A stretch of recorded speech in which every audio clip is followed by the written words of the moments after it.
For the 8th time this year, a pedestrian has been hit and killed in Lexington. We have new details on today's deadly crash. Today is the first court appearance for an 84-year-old Clark County man charged with 2 counts of manslaughter because of a fatal crash. We hope to learn more about the evidence that led to those charges coming up. Few showers are over the region at this moment, but we'll actually get a better opportunity the deeper we go into the afternoon. We're going to go over that and also what's back behind this with much cooler air. That's coming up.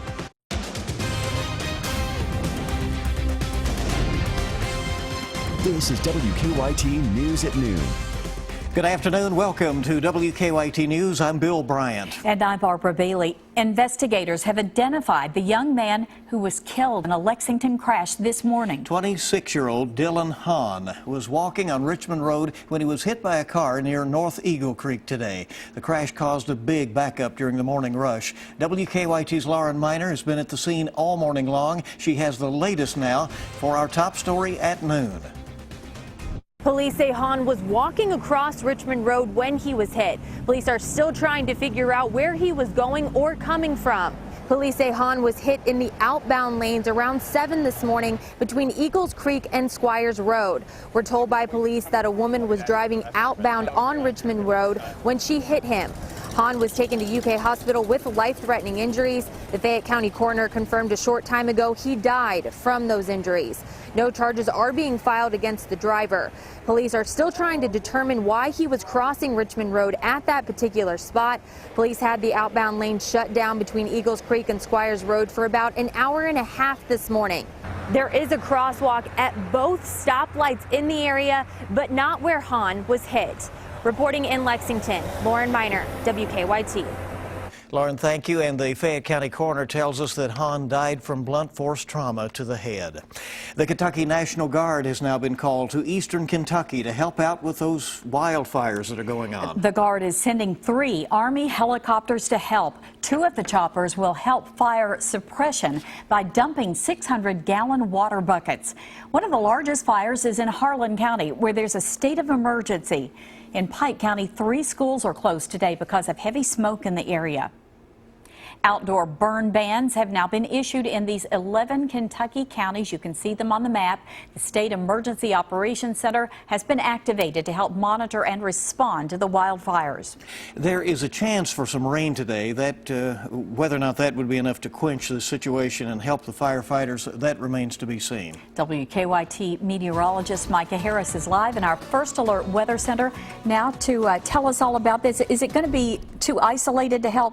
Yeah, I think it's not so much that it's isolated, it's that there's not much to it in terms of just heavy rain. We're getting light rain here and there, and you can see up toward the northern zones. That's basically what we're going to be dealing with as we travel off towards your afternoon and off into the evening hours. So it's just not a significant amount of rain, and that's what we're hoping for. Just doesn't look like that's going to happen. Up toward the northern zones, let's zoom on in. You're looking at Harrison County, up toward Pendleton, Grant, back toward Owen, and then work your way toward Henry, all the way toward my friends in Maysville as you travel off towards, say, Mount Olivet and now entering the Nicholas County area and also northern portions of Paris, sitting there in Bourbon County. So that's what we're looking at right now, and all that is very light rain. It's very steady rain, but it's light, and temperatures outside right now in the low 70s, even a 77-degree reading in Monticello, so it kind of depends on where you live. But we'll finish off the day right there in the mid-70s. It's kind of hit and miss outside, so some will see it, some will not. But like I was talking about, it's just not extremely heavy rain. That's not what we're going to get today. It's unfortunate because we do need that for the southeast, but does the southeast even get any rain at all? Any relief? I'm going to have that coming up in a few minutes. Thank you, Micah. We have an update now to a story that was breaking at this time yesterday. We've just learned the names of 3 men who died in a fiery crash in Franklin County. The sheriff says the crash was caused when a van blew a tire on I-64 near the Shelby County line. The coroner says 46-year-old Julio Ramirez, 40-year-old Santiago Lopez, and 28-year-old Jose Lobos, they were all killed. Police say the driver survived the crash. Here is some good news for drivers today. Inbound North Broadway near downtown Lexington has just reopened. It had been closed since 4:30 this morning near 5th Street after a driver took out a fire hydrant and 2 utility poles. The driver was not seriously hurt. The attorney for an 84-year-old Clark County man who's accused of causing a crash that killed 2 people wants his client to be on house arrest. James Pelfrey was in court today for the first time since the deadly crash in June. Today, the prosecution said Pelfrey has been involved in other accidents since then. WKYT's Victor Puente is in Clark County now to explain. Victor? The attorney for James Pelfrey asked the judge today if he could be placed on home incarceration. Prosecutors said they don't agree with that move. The crash happened back in June on the Winchester bypass. According to the Winchester police, Pelfrey was blinded by bright lights and crashed into cars waiting at a red light. 2 women in one of those cars were killed, 62-year-old Sarah Helfrich and 35-year-old Juanetta Mitchell. Last week, a grand jury indicted Pelfrey on 2 charges of second-degree manslaughter and 1 of second-degree assault. Pelfrey has been in jail since then, but today his attorney asked for home incarceration. Prosecutors said they disagree with that move because Pelfrey had 2 more accidents after that crash in June. He was in 2 accidents. One of them involved actually leaving. He killed 2 people in this crash. The evidence is going to show that his conduct was extremely wanton, and we believe for the safety of the community that his bond should stand the way it's set. The judge said she would take this matter under advisement and release her decision soon. Pelfrey will be back in court December 1st for a pretrial conference. In Clark County, Victor Puente, WKYT. Victor, thank you. Winchester police tell us speed was the main reason they pursued charges. They say Pelfrey was traveling too fast for the road conditions that night. 3 men connected to a deadly Clark County shooting will learn their fates today. Christopher Robinson, Aaron Staley, and Lamont Wilkerson admitted to their roles in the 2014 shooting death of Amber Cottle. She died just days before Christmas. She was hit by a stray bullet that was fired inside an apartment above hers. Robinson is charged with murder. Staley and Wilkerson are charged with complicity to murder. A 4th person, Lillian Barnett, is also charged in that case. Her trial is set for January. Well, today, a Tates Creek High School student accused of bringing a loaded gun to school will face a judge. School police arrested Lamar Sanford yesterday after they saw the handle of the gun sticking out of Sanford's hoodie. And now we're learning some new details about that arrest. WKYT's Michelle Chamberlain has the story. Lamar Sanford's arraignment is set to take place in less than an hour here at the Fayette County Courthouse. The Tates Creek High School student was arrested yesterday for bringing a loaded gun to school, and today we're getting more information from his arrest citation. Police say a school law enforcement officer approached Sanford after the 18-year-old left class in an agitated state.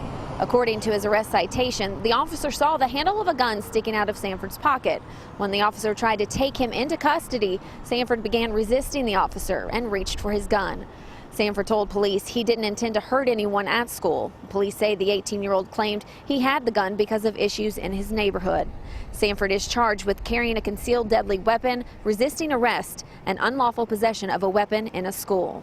Sanford is scheduled to be arraigned on those charges here at court at 1 o'clock. In Lexington, Michelle Chamberlain, WKYT. Michelle, thank you. The principal at Tates Creek High School says Sanford is also facing serious administrative consequences through the school district. Today, the 2nd victim killed in a crash over the weekend in Lexington will be laid to rest. Visitation for UK employee Timothy Moore began about an hour ago at a funeral home in Cincinnati. His funeral will start at 1 o'clock. Police say Moore was giving directions to Louisville Police Detective Jason Schweitzer Saturday morning on South Upper Street when a car hit and killed both men. Detective Schweitzer was buried yesterday. Police have charged the driver, Suzanne Whitlow, with manslaughter and DUI. Closed weigh stations are a common sight on Kentucky highways, and that has state officials concerned. Because of the lack of vehicle enforcement officers and inspectors, weigh stations are only open 29% of the time in Kentucky. That averages out to about 14 days a month. And if the weigh stations are closed, the state can't collect fines for unpaid taxes and, more importantly, can't catch drivers operating illegally. They pattern us. They know when we're out. They know when the scale facilities are open. You're supposed to get from point A to point B the best, safest, quickest way you can. If you're going around them, you're hiding something. Now, in a WKYT investigation tonight at 6 o'clock, we find out why so many way stations have closed and what the state's trying to do to fix the problem. And we're glad you're with us here for the latest here at midday. Students film a Woodford County high school freshman being stuffed into a locker. You'll hear from that student's mother. Coming up on WKYT News at noon, Kentucky's #1 midday news.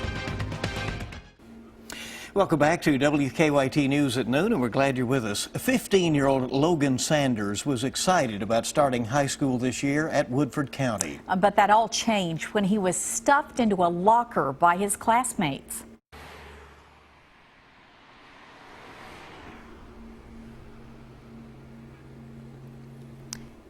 The video that you're seeing was posted to social media, and in it they said one student who actually pushed him into the locker. There were several students though who videoed that episode. Logan has epilepsy. He was in the locker for 30 minutes before school officials were able to get him out. His mother says she wants to work with the Woodford County Human Rights Commission to help other victims of bullying. There are just 5 days to go until Election Day, and both sides are harping on the issues that they think resonates most with voters. Hillary Clinton is hammering away at Trump's past comments about minorities, telling Hispanic supporters today that their lives will be worse if Donald Trump wins the presidency. Meanwhile, Trump is taking aim at Hillary Clinton's email problems, saying the FBI reopening its investigation of Clinton's emails makes her unqualified to be president. He also says that he is confident that he will win the election if he can just avoid any slips of the tongue.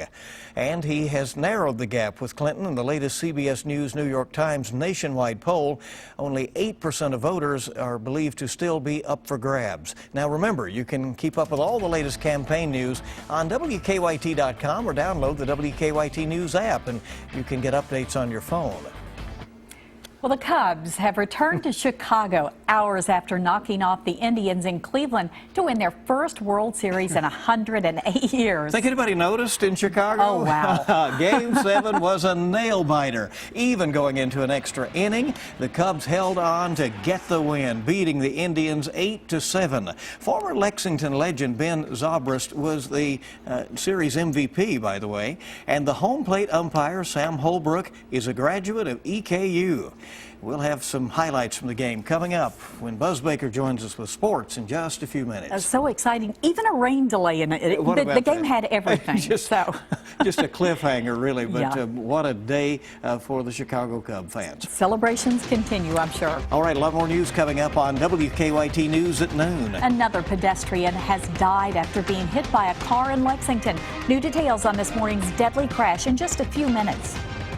And we have some rain in the northern zones. Those are heading over toward the east-southeast. We have more rain chances as we go throughout your day.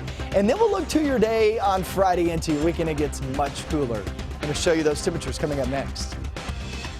Now, your zone-by-zone forecast with meteorologist Micah Harris.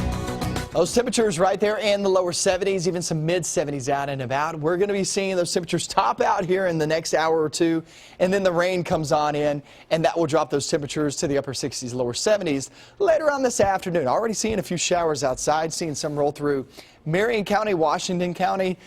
Next in line is going to be Boyle there, Perryville, Danville, heads up, your next in line. But let's focus on where the majority of these rain showers are, and they're up toward the north. No thunderstorms right now, and honestly, I just don't expect much thunder whatsoever. Maybe a thunderstorm or two, but that's about it. Most of this is just going to be some showers rolling across the region, and this is all heading down toward the east-southeast. So if you're sitting in Moorhead, you'll be next in line. Fleming County going to there in Flemingsburg. Lexington, we're going to start to get in on the mix here in the next couple of hours, and you can see there's 4 p.m. kids coming home from school. That's what you're going to be dealing with. Remember, a lot of this is not very heavy rain. Some of us will get some heavy downpours, but most of us, it's just going to be some light showers rolling across the region. There's 7 p.m. Most of that's going to be down toward the south and southeast at that moment. And this is liquid gold down south and southeast. We need this big time. A lot of those brush fires still going on, so this is going to help us out big time. But you got to remember this, it's not a lot of rain. You could get some heavy downpours, but in terms of just adding it up, you're not going to get above half an inch of rain. Most of that's going to be well below that. Then we head off into the evening, into the night, and it just kind of fades away. Much cooler air slides on in place. So today it's more of hit and miss. Remember, not everybody sees the rain, but it's a pretty decent shot, about 60%. There's your Friday seasonal chill. Yeah, that's upper 50s, lower 60s. You will need a coat. Everybody will need a coat tomorrow morning, tomorrow afternoon, and off toward the evening hours for Friday night football. It's going to be pretty chilly. Off towards your Saturday, there is a chance for some frost during the morning hours, so if you're getting out there early there for the UK game, and I'm hoping we pack the stadium out. But if you're getting out there early, it's going to be very cold. We'll be there in the 30s. Once we get through the day, though, you're sitting there at 63 degrees. Kickoff right around 55. It's going to be pretty cool once we head off into the evening hours. But I'm telling you right now, I'm calling it. We will get a W on Saturday evening. All right, I'm going to go ahead and call it. Actually, I think I called that on Monday. We'll see how it turns out, but I feel a W on this. And the good news here is, guys, we can stay up late enjoying ourselves. We can stay up late partying because we get that 1 extra hour of sleep. Isn't that great? Saturday night into Sunday morning. So we're back in the 60s there towards Sunday afternoon, that is. I like your plan. I'm telling it you, works. man, I'm telling you, I'm feeling it. I'm feeling it. We're going bowling after this weekend. Barb won't have on these Georgia colors. No, she tomorrow. won't. She won't. Georgia All colors. blue Oh, my tomorrow. heavens. Yeah, All you know blue. about You better that. remember that. Hey, I'm always true blue inside. I know right. that. So We that know. counts. All right, Micah, thank you. We're coming back in just a moment. The Wildcats quarterback looks to get locked in. And what a Game 7 of the World Series. Dave Baker has sports next. And we've checked stocks heading into afternoon trading. It's been volatile this week, and it is here at noon again, but little change right now.